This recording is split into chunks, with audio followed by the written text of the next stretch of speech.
Hello and welcome back to Doctor Who Season Review, and today we'll be reviewing Season 42, starting with Dead London. Now this is an interesting sort of premiere to a season. It's Lucie Miller's second season with the Doctor after all, but it's Paul McGann's fifth season. Dead London, how do I say about Dead London?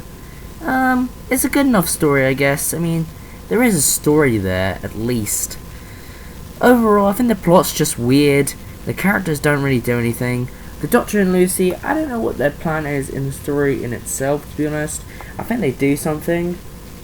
Like, see, I don't even remember the whole plot. It kind of just reminds me of 42 a little bit, or something like that. I don't know. The story's really boring me now. But overall, I think Dead London, it's a good opener for a good season. Just, I don't think it was the opener that was necessary. Next, we have Max Warp. Now, this story is a parody of Top Gear. And there are three characters that remind you of James May, Richard... I forgot his name, haven't I? Richard Hammond and Jeremy Clark. Now, what about the plot? Well, there isn't one. The plot is dumb, the plot is stupid, the characters do nothing. It's honestly just terrible. But I really like the idea of turning Top Gear into a parody into Doctor Who, and does it work? No. Next, we have Brave New Town. Now, the enemy or alien of this story, or monster in this case, are the Autons. Now, are the Autons treated respectively, or have they been treated very poorly? Well, they've been treated very good. I really like this story, this adventure. I think it has a bit more dilemma on Lucie Miller and the Doctor's dynamic as companion and the Doctor. But overall, the plot and the story itself is pretty damn good. It's a pretty good, decent Autumn story, if I may add. There hasn't been an Autumn story since Terror of the Autons from season 8 with John Pertwee. Season 8 feels like it was just only yesterday when I reviewed that, wasn't it? But overall, Brave New Town is pretty good. It's pretty good.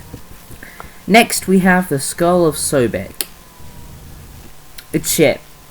It's utterly shit. God awful. Terrible script. Terrible characters. Terrible side characters. The plot, well, there isn't one. And the Doctor and Lucie, they're okay, but Stru just wasn't there. No, just not for me.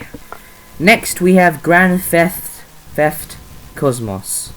Now, it's another parody on Grand Theft Auto from the video game series. Although this story takes it in a different light and a different direction to the video games. But overall, it's a pretty decent story. I like the Doctor and I like Lucie Miller as a companion. I think she's growing on me. Overall, the story and the plot is pretty decent for a Doctor Who story. I really like this one. Next, we have the Zygon Who Fell to Earth. Now, I'm not really keen on this adventure for the Zygons, to be honest. It's a single Zygon, which causes a lot of terror and havoc in its wake, obviously. But I just don't think the story has doesn't have any substance, and it just feels lackluster in the end. But overall, it's okay. Just, I wish there was a bit more from this story, to be honest. Sorry. Next, we have Sisters of the Flame. Now, this sees Lucie Miller teaming up with a giant centipede who can talk, who is an intelligent being from space, from a distant planet,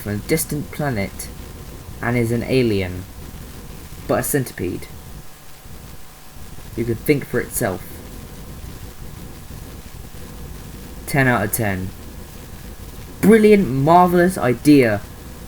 Ooh, what a great second to last story for a season. Honestly, worth your time. Brilliant.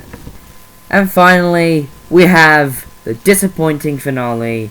We have The Vengeance of Morbius. Well, his return in Doctor Who, it's pretty awful, to be honest. I was disappointed with this finale. Really, I really was. I was so excited from the beginning to Sisters of the Flame. I was really interested to the whole plot and the story. But then when The Vengeance of Morbius came around, I was left done.